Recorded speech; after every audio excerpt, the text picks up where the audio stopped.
Hello दोस्तों, welcome. आज हम लोग बात करने वाले हैं स्विच क्या होता है, स्विच की हमें क्यों ज़रूरत है और स्विच स्विच के कौन कौन से पोर्ट्स होते हैं और स्विच के फॉरवर्डिंग मेथड्स क्या है। चलो बात करते हैं इसके बारे में। तो सबसे पहले मैं बात करना चाहता हूँ कि एक स्विच क्या होता है। जनरली हम बात करते हैं कि स्विच एक नेटवर्किंग डिवाइस है जो स्टार टोपोलॉजी में काम आती है, जो दो या मोर कंप्यूटर्स हमें आपस में कनेक्ट करवाने के लिए यूज़ में आती है। तो जनरली स्विच का ऐसा आइकन आपको मिलेगा देखने को। तो इसका मतलब हो गया ये स्विच है और ये स्विच जो है फुल डुप्लेक्स मोड में अभी आज जो आइकन रिप्रेजेंट कर रहा है इसको। इस टाइप की जो नेटवर्क इक्विपमेंट जनरली आप अपने ऑफिस में या कहीं अपने स्कूल्स में और कॉलेज में आप लोगों ने देखा होगा, जिसमें बहुत सारे पोर्ट्स होते हैं। इधर वो हब हो सकता है या फिर स्विच हो सकता है। तो ये जनरली हम लोग बहुत सारे डिवाइसेस कनेक्ट करने के लिए काम में लेते हैं। फिर मैं बात करता हूँ कि स्विच एक सेंट्रल डिवाइस है, जैसा कि मैंने बताया स्टार टोपोलॉजी में काम आता है और इसमें बहुत सारी पोर्ट्स होती हैं। इसको हम लोग बोलते हैं मल्टी पोर्ट रिपीटर। ये सारे पोर्ट्स जो है रिपीटर की तरह भी काम करती हैं। तो रिपीटर की तरह काम करने का मतलब यहाँ पे ये हो गया कि अगर आपका एक केबल आप लगाते हो एक पोर्ट से, जो 100 मीटर्स का अगर डिस्टेंस है अगर पोर्ट से, और नेक्स्ट कंप्यूटर आपका जो है यहाँ पे आपका नेक्स्ट कंप्यूटर भी 100 मीटर्स, तो टोटल डिस्टेंस जो हो गया 100 एंड 100 200। तो ये पोर्ट क्या करेगा, जो सिग्नल 100 मीटर्स जो केबल के यहाँ तक आ रहे हैं वो इसको आगे 100 मीटर्स तक फॉरवर्ड कर सकता है। तो ये भी एक बहुत ही अच्छा फीचर है स्विच के अंदर। फिर आगे बात करते हैं। जनरली हम लोग बात करते हैं स्विच एक लेयर 2 डिवाइस होता है। यस, मेरा भी मानना है कि हाँ लेयर 2 डिवाइस होता है, बट मार्केट में आज ऐसी डिवाइसेज अवेलेबल हैं, ऐसे स्विचेज अवेलेबल है जो लेयर 3 पे भी काम करते हैं, जिनको हम बोलते हैं मल्टी लेयर स्विच। तो मल्टी लेयर स्विच लेयर 2 और लेयर 3 दोनों पे काम करता है, जो आईपी एड्रेस के बेस पे भी काम करता है। तो स्विच राउटर का काम भी कर सकता है। फिर आगे बात करते हैं स्विच के। राउटर जो है हमेशा, स्विच जो है हमेशा वो मैक एड्रेस को रीड करके काम करता है।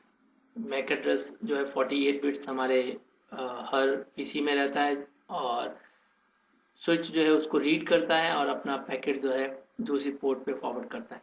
तो हमेशा डिसीजन मैक एड्रेस पे लेता है। फिर बात आती है कि स्विच जो है बहुत सारे कॉलिजन डोमेन रखता है। बहुत सारे कॉलिजन डोमेन का यहाँ पे मैं मतलब बताना चाहता हूँ कि कॉलिजन डोमेन एक ड्रॉ करके आपको समझा सकता हूँ कि जैसा एक मेरा ये डिवाइस है, जो इंटरनल सर्किटरी है डिवाइस का, जैसे मेरा ये स्विच है, इसका जो इंटरनल सर्किटरी है वो सर्किटरी ऐसे रहता है। एक पोर्ट जो है, दूसरे पोर्ट, तीसरा पोर्ट और चार पोर्ट जैसे मैंने लिए। एक पोर्ट पहले वाले से कनेक्ट है तो एक सेपरेट रोड हो गया, दूसरे वाला दूसरे सेपरेट रोड से कनेक्टेड, ऐसे कनेक्शन होता है। फिर ये दूसरा वाला जो है इससे भी कनेक्ट होता है, ये इससे भी कनेक्ट होता है, ये इससे भी कनेक्ट होता है। तो ऐसे करके सारी पोर्ट्स जो है सबसे कनेक्ट होती है इंटरनली, हमें पता नहीं रहता बट सर्किट ऐसे डिजाइन होता है। तो यहाँ पे इसका मतलब ये होता है कि जहाँ पैकेट आ रहा है उस पाथ पे जो है कॉलिजन अकर होता है, जो कॉलिजन होता है वहाँ पे उसको हम लोग बोलते हैं कॉलिजन डोमेन। अगर मैं बोलता हूँ कि इस पीसी से लेकर इस पीसी तक मुझे डेटा सेंड करना है, तो कितने कॉलिजन डोमेन हो गए यहाँ पे। तो यहाँ से एक आ रहा है, ये कॉलिजन डोमेन हो गया मेरा। तो एक एंटायर कॉलिजन डोमेन इधर है। तो हर पोर्ट क्या है, कॉलिजन डोमेन मतलब कि एक सेपरेट पाथ है हर डिवाइस के लिए। तो इसलिए हर पोर्ट जो है इसकी collision domain, because her port से कनेक्टेड है। फिर बात आती है कि जो मैक एड्रेसेज हैं स्विच के अंदर स्टोर होते हैं, कहाँ पे स्टोर होते हैं। जनरली जो मैक एड्रेसेज, जैसे ही पैकेट आया, डेटा आया इसके पास में, स्विच क्या करेगा फटाफट से उसका मैक एड्रेस अपडेट कर देगा अपनी मैक एड्रेस टेबल में। तो उसको हम लोग बोलते हैं मैक टेबल। ये टर्म हम लोग यूज करते हैं मैक टेबल।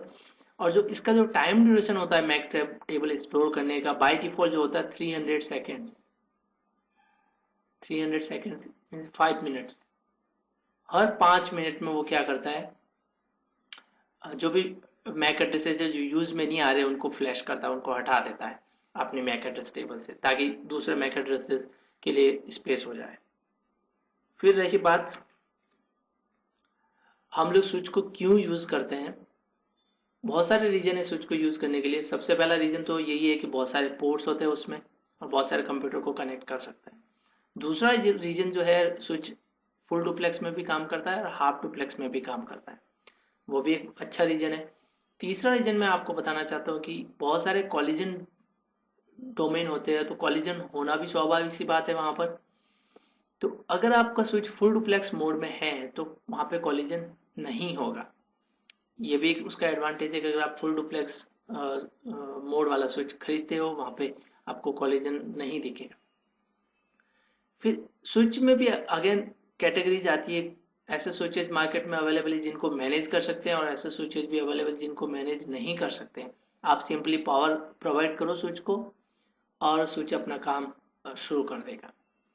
तो मैनेजेबल स्विच में बहुत सारे फीचर्स हैं। बहुत सारे फीचर्स में जैसे आपको मैं बताना चाहता हूँ कि आप वीएलएन बना सकते हैं। आप जैसे आपके क्लास में अगर कंप्यूटर लगा है तो आप एक ही स्विच को दो भाग में डिवाइड कर सकते हैं, वर्चुअली दो भाग में, ऐसा नहीं कि तोड़ के दो भाग में। तो वर्चुअली उसको दो भागों में डिवाइड कर सकते हैं, जिसमें एक जो है जो नेटवर्क है दूसरे जो भाग वाले नेटवर्क से कनेक्ट नहीं होगा। या आप ऐसा चाहते हैं कि बहुत सारे स्टूडेंट हैं बार बार लैपटॉप लेकर आते हैं और कनेक्ट करते हैं, स्विच से डिसकनेक्ट करते हैं, तो आप उसको डिसेबल भी कर सकते हैं। तो पोर्ट को इनेबल कर सकते हैं, डिसेबल कर सकते हैं, आप पोर्ट सिक्योरिटी लगा सकते हैं। तो ऐसे बहुत सारे फीचर्स हैं मैनेजेबल स्विच के अंदर जो आप कॉन्फ़िगर कर सकते हैं।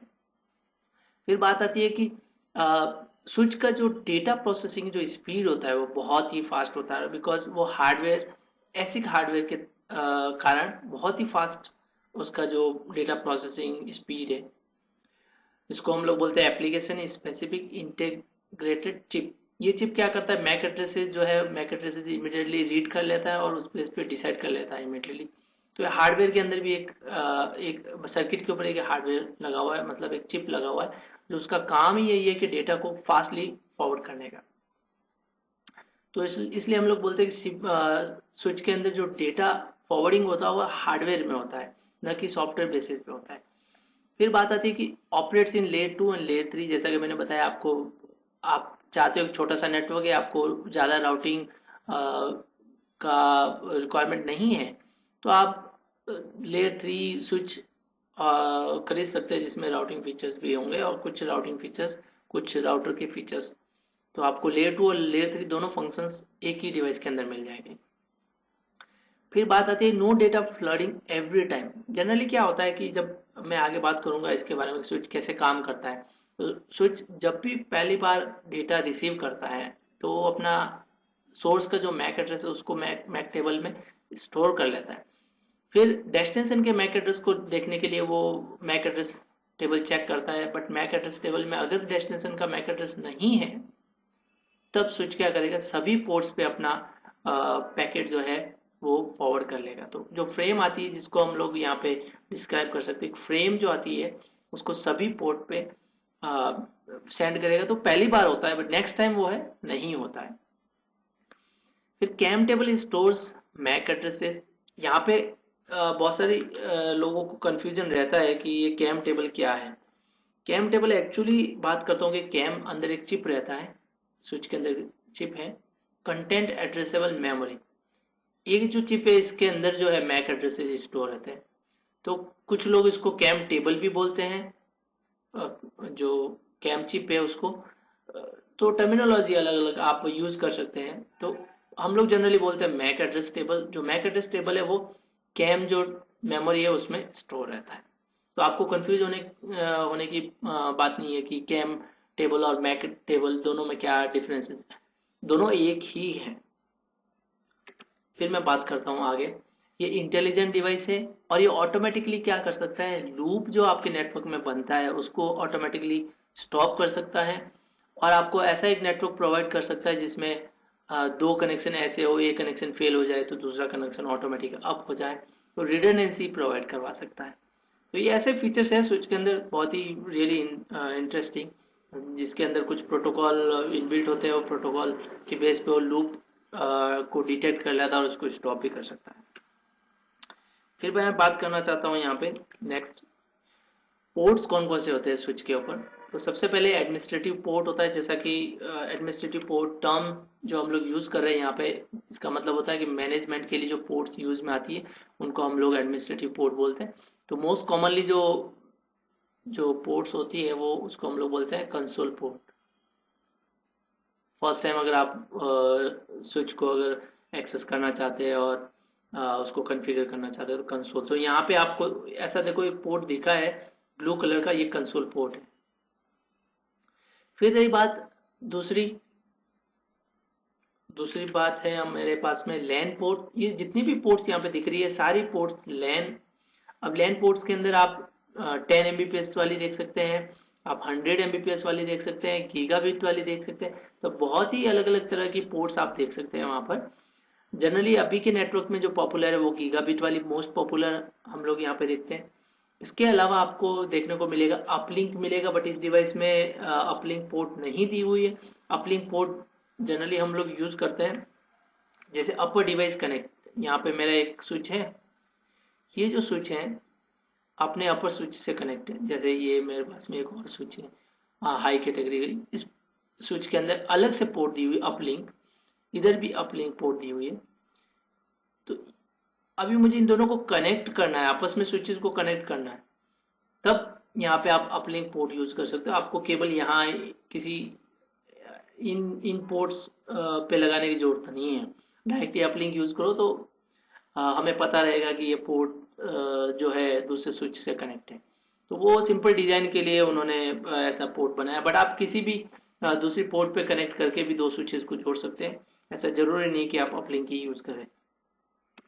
फिर बात आती है कि यूएसबी पोर्ट, जैसे कि मैंने बताया यूएसबी पोर्ट भी होती है इस पे।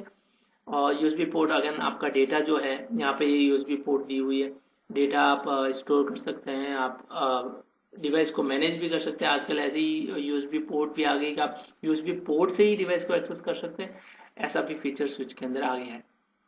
फिर बात आती है स्टैक पोर्ट। अब स्टैक पोर्ट हर स्विच में आपको देखने को नहीं मिलेगी, ये कुछ अलग कैटेगरी के स्विचेज होते हैं, एक्स सीरीज के स्विचेज होते हैं जिनमें आपको स्टैकिंग मिलेगा। स्टैकिंग का मतलब यहाँ पे मैं बता सकता हूँ कि ऐसे नंबर ऑफ स्विचेस, कुछ जैसे मेरे पास में आज मैं बोलता हूँ 300 यूजर्स हैं, तो 300 यूजर्स जो एक ही लैन के अंदर है। अब एक स्विच के अंदर जो है 300 पोर्ट्स होते नहीं, तो मैं ऐसे क्या करूँगा, 5-6 डिवाइसेस खरीदूंगा लाइक 48 पोर्ट्स वाली, फिर बहुत सारे ऐसे पोर्ट्स वाली डिवाइसेस खरीद के मैं सबको ऐसे कनेक्ट करूँगा, फिर सारी डिवाइसेस आपस में ऐसे कनेक्ट करूँगा। तो अलग से एक पोर्ट रहता है जिसको हम लोग बोलते हैं स्टैक पोर्ट, और ये जो डिवाइस लास्ट वाली इससे, तो ये क्या बन गया, एक पूरा बंडल बन गया। ऐसे आप मल्टीपल जो स्विचेस को क्या कर सकते हैं, कंबाइन कर सकते हैं, और ये सारी जो स्विचेस एक्ट करेगी वो एक स्विच की तरह एक्ट करेगी। हाँ, एक ही स्विच मेरा है और सारी पोर्ट जो है एक ही स्विच पे कनेक्टेड, बट फिजिकली अगर आप देखोगे तो ये बहुत सारी स्विचेस हो सकती हैं यहाँ पे। इसके अलावा मैं बात करता हूँ जैसे स्टैकिंग, यहाँ पे मैंने एक डायग्राम भी लिया है। ये ऐसी ऐसी केबल रहती है और ऐसा पोर्ट रहता है स्विच के बैक साइड में, और आपको सिंपल सा ऐसा केबल कनेक्ट करना है और उसको कॉन्फ़िगर करना है। तो आप एक ही डिवाइस के थ्रू सारी स्विचेस को कॉन्फ़िगर कर सकते हैं, उनको मैनेज कर सकते हैं। तो ये बहुत ही अच्छा फीचर मुझे इस स्विच के अंदर लगता है। फिर एक और अलग तरह का पोर्ट होता है जो ब्लॉक होता है इधर, उसको हम लोग बोलते हैं SFP।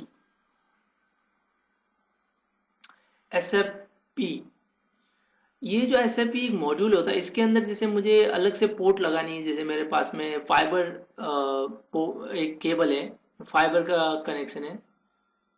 अगर मुझे इस स्विच के अंदर फाइबर जो है पोर्ट नहीं दिख रहा है तो मैं क्या कर सकता हूँ, अलग से एक मॉड्यूल लेके आऊँगा मार्केट से, तो मॉड्यूल यहाँ पे लाके इंसर्ट कर लूँगा तो मेरा फाइबर वाला पोर्ट बन जाएगा। तो आप फाइबर बना सकते हैं, गीगाबाइट बना सकते हैं, कोई सा भी पोर्ट आप वैसे एक मॉड्यूल लाकर इसमें इंसर्ट करेंगे वो पोर्ट वैसे एक्ट करेगा। फिर रही बात, आगे मैं आपको बताना चाहता हूँ कि स्विच को कैसे कनेक्ट कर सकते हैं। दो मोड है स्विच को एक्सेस करने के लिए, CLI और GUI। जनरली CLI में एक्सेस करता हूँ, GUI बहुत ही कम केसेस में यूज़ करता हूँ, क्योंकि मैंने जो यूज़ किया सीखा है CLI पे ज़्यादा सीखा है। फिर बात करते हैं उनको एक्सेस कैसे कर सकते हैं। उसके लिए कुछ टूल्स होते हैं, इमुलेटर टूल्स हम लोग जिसको बोलते हैं। इसमें पुट्टी हो गया, सिक्योर CRT हो गया, हाइपर टर्मिनल हो गया, ये ऐसे टूल्स है जिसको हम लोग ओपन करके इन डिवाइसेस को एक्सेस कर सकते हैं। फिर वेब ब्राउज़र के थ्रू हम लोग एक्सेस कर सकते हैं, जैसा कि मैंने बताया अगर GUI में एक्सेस करना है तो आप वेब ब्राउज़र के थ्रू एक्सेस करो, या कुछ कंपनी स्पेसिफिक उनके टूल्स आते हैं वो ड्राइवर जो उस डिवाइस को सपोर्ट करते हैं उसके थ्रू भी आप एक्सेस कर सकते हैं। जैसे ये कनेक्शन यहाँ पे बने हुए हैं, तो फर्स्ट टाइम अगर आपको डिवाइस एक्सेस करना है तो हम लोग RJ45 पोर्ट, एक्चुअली यहाँ पे RJ45 ये जो पोर्ट है कंसोल पोर्ट है, RJ45 जैसा ही दिखता है। तो यहाँ पे आप डेटा केबल नहीं लगाए, आप कंसोल केबल ही लगाए और यहाँ पे DB9 टू RJ45 कन्वर्टर लगा के आप ये कोई भी एक टूल आप ओपन करके इस डिवाइस को डायरेक्टली एक्सेस कर सकते हैं। तो फिजिकली आप किसी डिवाइस को एक्सेस करना चाहते हैं और फर्स्ट टाइम एक्सेस करना चाहते हैं तो हमेशा याद रखिए आपको कंसोल पोर्ट पे ही कनेक्ट करना है। फिर मैं बात करता हूँ आगे स्विच कैसे काम करता है, वो बहुत ही जरूरी है समझना। तो सबसे पहले क्या होता है, जैसे मेरे पास में एक डायग्राम है, सबसे पहले इस डिवाइस ने डेटा भेजा, PC1 ने PC3 को डेटा भेजा। डेटा के अंदर क्या रहेगा, इसका मैक एड्रेस, जैसे इसका मैक एड्रेस है A, इसका मैक एड्रेस है B, मैक एड्रेस आएगा सबसे पहले। तो जैसे डेटा आया यहाँ पे स्विच के पास में, स्विच क्या करेगा, इसका जो टेबल है MAC address table, generally MAC address table क्या खाली है, इनिशियली क्या है खाली है। तो खाली में मैक एड्रेस टेबल में क्या क्या हो सकता है, मैक एड्रेस टेबल में आपको जो मिलेगा वो मिलेगा फर्स्ट इंटरफेस मिलेगा, मतलब कि कौन सा पोर्ट है, पोर्ट नंबर 1 है या 2 है या 3 है। फिर आपको मिलेगा यहाँ पे मैक एड्रेस, कौन सा मैक एड्रेस उस पोर्ट से आया है। फिर आपको मिलेगा यहाँ पे डायनेमिक लर्न हुआ या स्टैटिक आपने एंट्री किया है, ऐसे करके टेबल बनता है। तो जैसे ही PC1 से स्विच 1 के पास में पैकेट आया, इसने क्या किया, फटाक से पोर्ट नंबर 1 है, पोर्ट नंबर 1 पे इसने लिखा ओके A मुझे इस पोर्ट पे मिला है, तो मैक एड्रेस A मिला है और डायनेमिक मिला है, यस डायनेमिक, तो मैं इसको चेक मार करता हूँ, यस। फिर बात आती है कि PC3 के पास में जैसे ही फ्रेम आया, तो फ्रेम आएगा कैसे, PC3 के पास में आएगा या PC2 के पास में आएगा, किसके पास में जाएगा वो फ्रेम। तो स्विच क्या करेगा, मैक एड्रेस टेबल दिखा, उसने एंट्री अपडेट किया और जैसे ही एंट्री अपडेट किया उसने पैकेट उसको स्विच को जो है इंफॉर्मेशन नहीं मिला यहाँ पे, उसने यहाँ पर और यहाँ पे और सभी पोर्ट्स पे उसने क्या किया, डेटा को फ्लड कर दिया, उसको हम लोग बोलते हैं ब्रॉडकास्ट कर दिया। तो इसके पास में है, इसके पास में है, ये डिवाइस डिसाइड करेगी डेटा किन के लिए, इसके पास में बोलेगा मेरे लिए नहीं है और ये PC3 के लिए है। तो PC3 क्या करेगा, वापस रिस्पॉन्स करेगा। अब इस टाइम जो आएगा, इस टाइम जो डेटा आएगा वो आएगा यूनिकास्ट होके, ना कि ब्रॉडकास्ट होके, जो डेटा जाएगा यूनिकास्ट। अब जैसे ही स्विच के पास में आया, स्विच ने क्या किया, port number 3 okay, MAC address B, वैसे कि इसका मैक एड्रेस B है तो मैक एड्रेस B ओके, कैसे सीखा इसने, डायनेमिकली इसने लर्न किया ओके। तो अभी क्या होगा, स्विच 1 को पता है ओके PC3 जो है PC A को सेंड कर रहा है PC1 को, तो कैसे सेंड करना है उसको पता है ओके, मैक एड्रेस A कहाँ पे कनेक्टेड है, मैक एड्रेस जो A है इस पोर्ट पे मैप है, तो डायरेक्टली पोर्ट 1 पे ही डेटा सेंड करेगा, ना कि पोर्ट 2 पे सेंड करेगा। तो एक बार जब मैक एड्रेस टेबल बन जाता है स्विच के अंदर, स्विच क्या करता है, हमेशा मैक एड्रेस टेबल देखकर पैकेट फॉरवर्ड करता है। पहली बार जब मैक एड्रेस नहीं होता है टेबल में, तब स्विच क्या करेगा, वो हब की तरह काम करेगा। तो जैसा कि ये टेबल बता रही है, उसने मैक एड्रेस लिखा, फिर यहाँ पे फ्रेम आया, यहाँ पे भी फ्रेम आया, दोनों जगह पे फ्रेम आया, क्योंकि पोर्ट 2 और पोर्ट 3 का मैक एड्रेस नहीं था उसमें टेबल में। फिर जैसे फ्रेम वापस आया, स्विच को पता चल गया ओके PC1 को जा रही है। फिर स्विच ने क्या किया, PC3 का भी मैक एड्रेस उसकी मैक टेबल में अपडेट किया और फ्रेम को फॉरवर्ड कर लिया। ऐसे स्विच काम करता है, तो ऐसे मैक एड्रेस के बेस पे काम करता है। फिर स्विच के कुछ फॉरवर्डिंग मेथड्स होते हैं, उस बेस पे स्विच डिसाइड करता है कि पैकेट कब और कितने टाइम में पास करना है। तो कॉमनली 3 मेथड्स होते हैं। तो पहला मेथड की बात करते थे, store and forward switching method. Switching का मतलब ये कि पैकेट को प्रोसेस करवाना।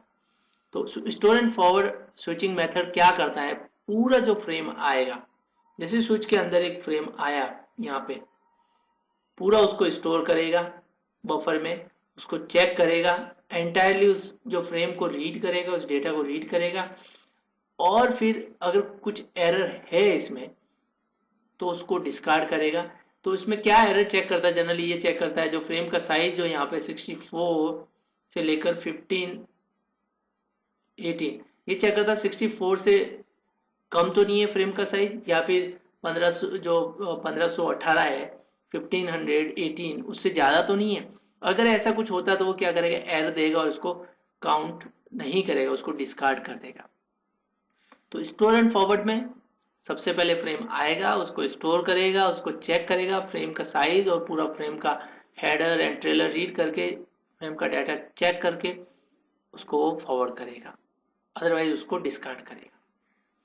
तो इसमें होता क्या है, इसमें बहुत सारा सीपीयू और उसका जो रिसोर्सेज यूज होता है वो होता है, और जो डेटा प्रोसेसिंग जो स्पीड है वो थोड़ा स्लो हो जाता है, क्योंकि स्विच जो है पास करने में थोड़ा सा टाइम लगेगा, उसको पूरा रीड करेगा फिर फॉरवर्ड करेगा, तो रिसोर्सेज ऑफ कोर्स ही बात है ज़्यादा ही यूटिलाइज होंगे। तो लेटेंसी इसमें हाई रहता है, अगर मैं बात करूँ तो हाई लेटेंसी रहता है, बट एरर फ्री जो है गारंटी देता है। फिर दूसरा जो मेथड है यहाँ पे बात करते हैं cut through switching. Cut through switching में क्या होता है, जनरली फ्रेम आएगा और इस तरह का जो स्विचिंग है कोर स्विचेस के अंदर इंप्लीमेंट होता है, और ये क्या करेगा, ओनली एक इंफॉर्मेशन चेक करेगा। फ्रेम आया, स्विच क्या करेगा, ओके डेस्टिनेशन का मैक एड्रेस है मैक टेबल में, ओके डायरेक्टली उसको सेंड कर लेगा डेस्टिनेशन को, डेटा सिर्फ डेस्टिनेशन के मैक एड्रेस पे चला जाएगा। तो कुछ नहीं चेक करेगा क्या फ्रेम का साइज है और एरर है या नहीं है, सीधा ही डेस्टिनेशन एड्रेस चेक किया, फॉरवर्ड किया फास्टली। तो लेटेंसी जो वेरी वेरी लो लेटेंसी, बहुत हाई स्पीड में डेटा ट्रांसफर करेगा, क्योंकि कोर जो नेटवर्क रहता है वहाँ पे डेटा जो प्रोसेसिंग स्पीड होना चाहिए बहुत ही फास्ट होना चाहिए।